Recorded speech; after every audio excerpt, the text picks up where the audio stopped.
ഖുത്ബ ഓതുമ്പോഴും അങ്ങനെയാണ്.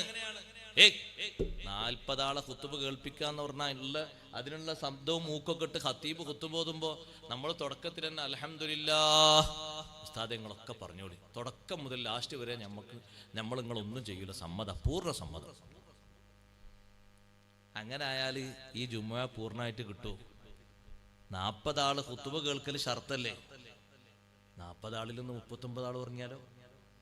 അല്ലാഹു അല്ലാഹ്. 39 ആളും തഖ്വ കൊണ്ടുള്ള വസിയത്ത് കേട്ടില്ല. പിന്നെ അവര് കേട്ടത് എപ്പോഴാന്നറിയോ? റളിയല്ലാഹു അൻഹു എന്ന് കേട്ടപ്പോ എല്ലാവരും കണ്ണുറന്നു. ആമീൻ പറയാൻ നേരായില്ലല്ലോ. അല്ലാഹുമ്മ ഇഗ്ഫിർ ലിൽ മുഅ്മിനീന വൽ മുഅ്മിനാത്ത് പറയാൻ നേരായി. അതിനാണ് അബൂബക്കർ സിദ്ദീഖ് റളിയല്ലാഹു അൻഹു. അപ്പൊ എല്ലാവരും കണ്ണുറന്ന് എണീച്ചു. 40 ആള് നേരത്തേക്ക് ക്ഷീണമൊക്കെ മാറ്റിയിട്ട് നല്ല റാഹത്തോടെ ഉന്മേഷത്തോടെ ഖുതുബയിലേക്ക് എത്തണം.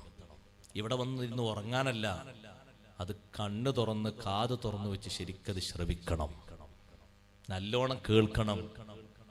നമ്മളിൽ മിക്ക ആൾക്കാരും ഉറങ്ങിയിട്ടൊരു 40 ആൾ കേട്ടതില്ലെങ്കിൽ പിന്നെ നമ്മളെ ജുമുഅ അവിടെ കാമിലായി കിട്ടുക. ഖുതുബ 40 ആൾ കേൾപ്പിക്കൽ ഷർത്തല്ലേ? ആ ഷർത്തില്ലെങ്കിൽ ഖുതുബ ശരിയാവൂ?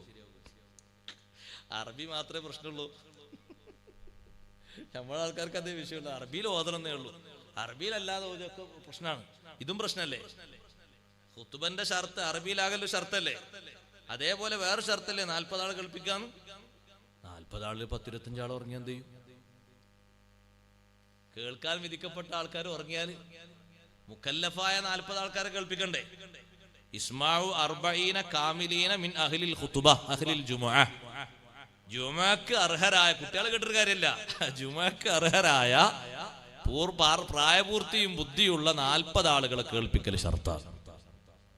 ആ 40 ആളിൽ നിന്ന് 5 ആൾ ഉറങ്ങിയാൽ 35 ആവുള്ളൂ. 40 ആകുമോ? ആ ഷർത്തും പൂർണ്ണാകണ്ടേ? നല്ലോണം ശ്രവിക്കണം.